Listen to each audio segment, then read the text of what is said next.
Hello and welcome to episode 7 of the Spark podcast, with our aim being to help raise awareness on sexual assaults and harassment in Ghana.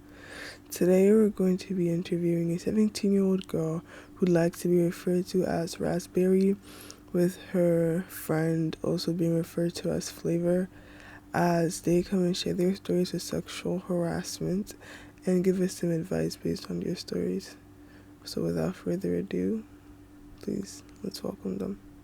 Okay, hey everyone, hey my listeners, I hope you're all doing well. So this happened around, I think I was 10. I was in a Ghanaian school, I believe. I was in class 5. Yeah, I was 10 years old. And then, me personally, I was friendly, right, to everyone around me. My friends, my teachers, everyone. I was all over the place. So then we had a store in our old school where we could go and buy pens, uniforms, textbooks and stuff. And then this storekeeper, can I say his name? Okay, well, this storekeeper, we'll call him Strepsils box. So then he was nice, right? Strepsils box was nice. And I think he was like a national service there because he was really young. And so he would interact with the students well. It was fine, nice, cool. And then me and my friend would go there every single day for snack, right? We'll go and spend our snack there. And it was fine, cool. I didn't see anything wrong with that. And then, oh my God, suddenly, I saw the way he would talk just changed, because it was casual, we were all friends. And the way he would talk just changed suddenly. And then one time, one of my friends, we went there, and then all of a sudden, he was like, "Oh, I had a dream last night."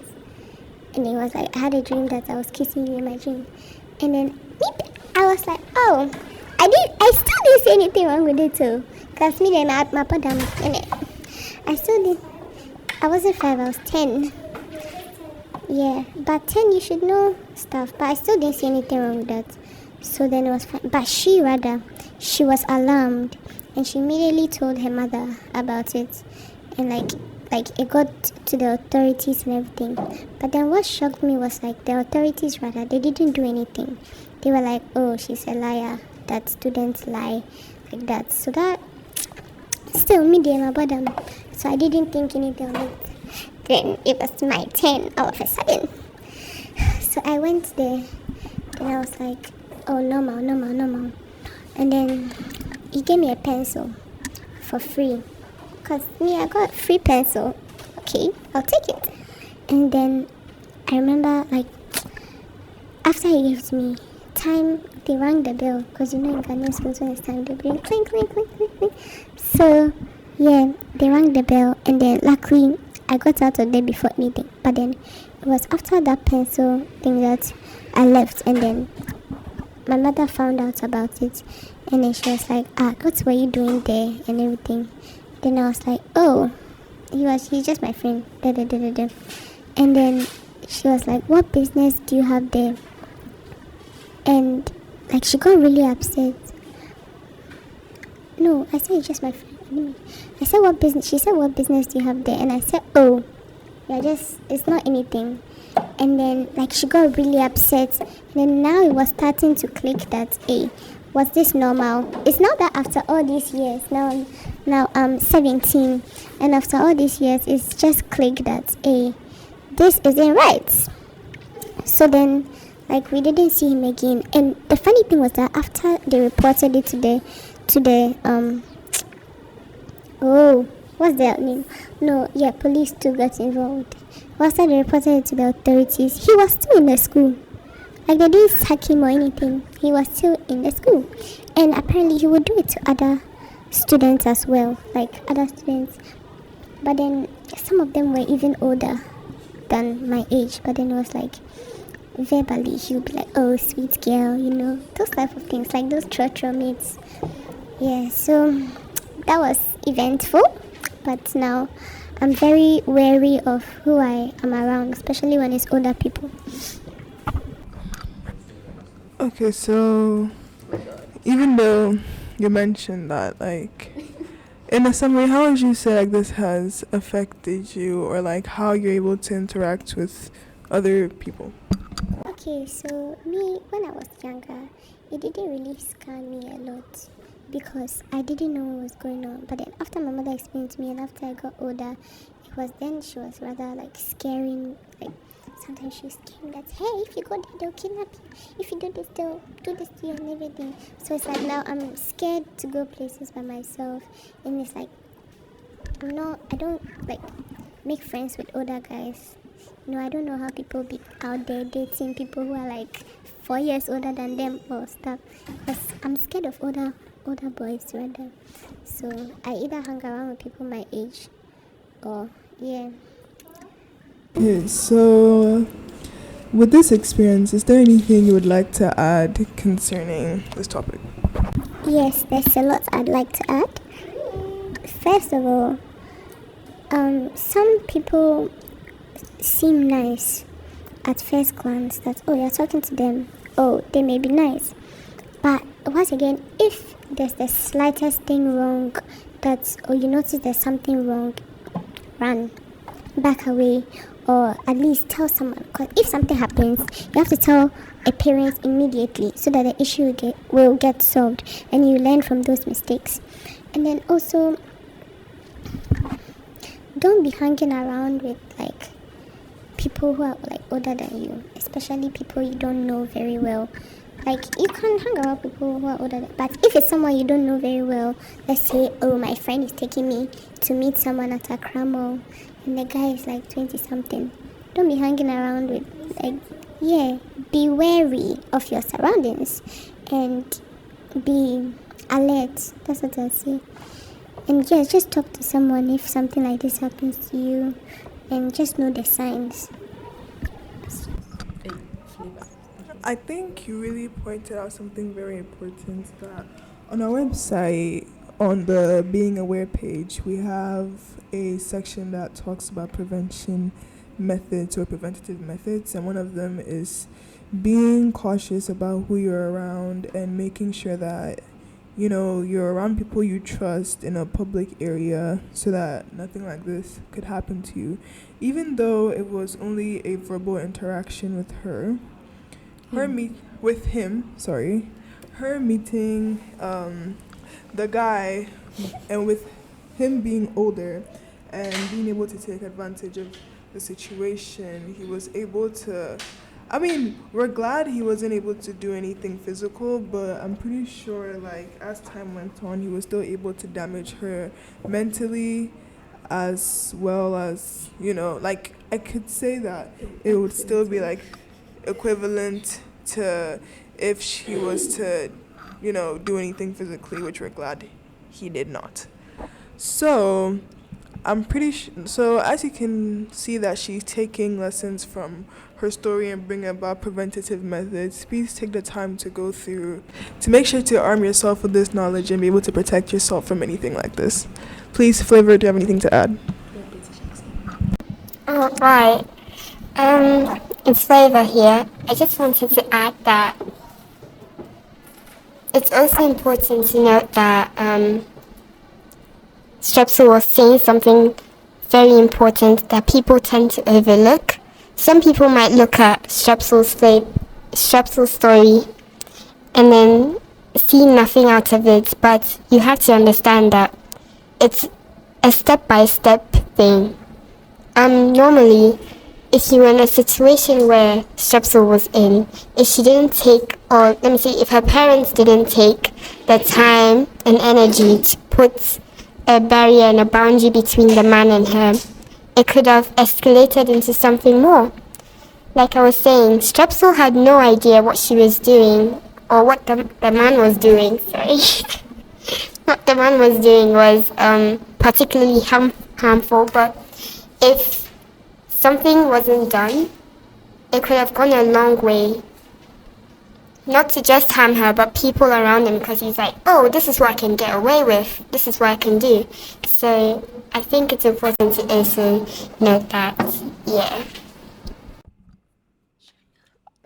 I also think that it's important for parents to start to educate their children about sexual assault and harassment.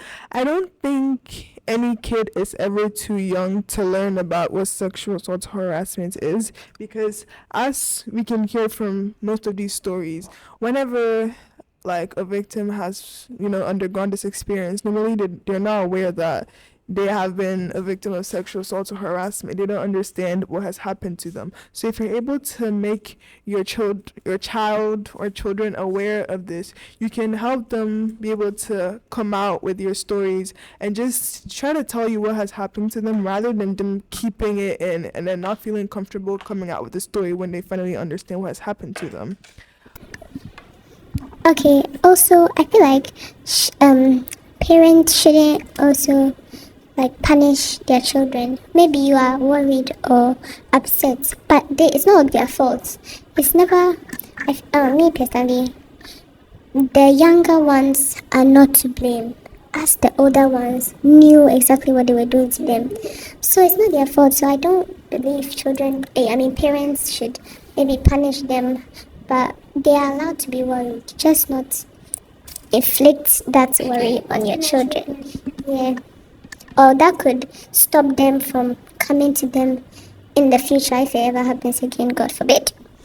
Further here again, adding into what Strepsils said, I think it's also important that in the process of which parents are trying to educate their child, as Strepsil was saying, they shouldn't inflict that worry onto the child. I also think that they should create a safe space for the child to understand what exactly has gone on. Because per se, I'm just making up a scenario. This is not part of Strepsil's story. Per se, she was inflicting the worry on her child to the point where the child doesn't even understand what the mom is trying to say. Like, she doesn't understand, but what have I done wrong? You haven't done anything wrong. It's just the way your parent is choosing to express it. It's not the best. Okay, thank you so much. I'm pretty sure we will all be able to retain a lot of information that would really help us.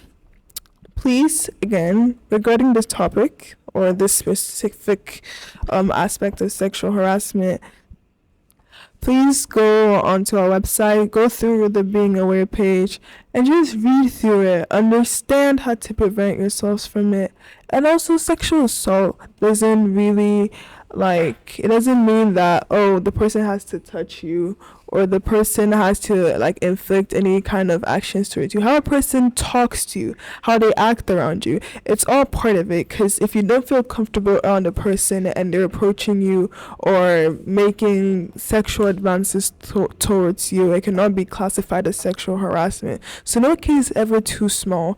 Don't feel tied down. If someone even said, "Oh, I like your boobs," or "Oh, your butt looks big," please talk about it. It's not okay.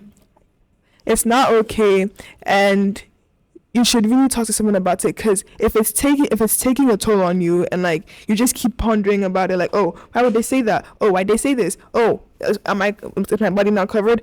All of that. Make sure to talk to someone about it. Don't keep it in. It's not okay to keep it in. Anyway. Amen. Miss Park, you said it all. Miss Park, you said it all. I think Miss Park has said it all. And just make sure that anything, if the slightest thing is wrong, make sure you say it. Because don't go thinking that, hey, maybe I'm overreacting. Because most likely you're not. And if you don't take care, it can lead to something bigger and something worse that can eventually scar you for the rest of your life. Flavor has something to say. Miss Flavor? Right. Just so you know, I'm not British. It's Strepsil who said I should speak in a British accent, so I'm trying my best. Right. Listening to all of this actually reminded me of an experience I had. Alright. It's very short. It reminds me of when I was a kid. And there was this... How do I say this in English? Okay, I'll just say there was this carpenter.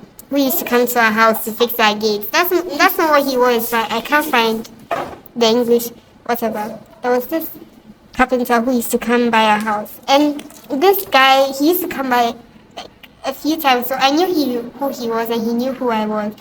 And then we were friends, Then I was playing around with my sister and he's like, just so you know, we were like 6 or 7. So we started to develop, if you know what I mean. Like our boobs started to grow.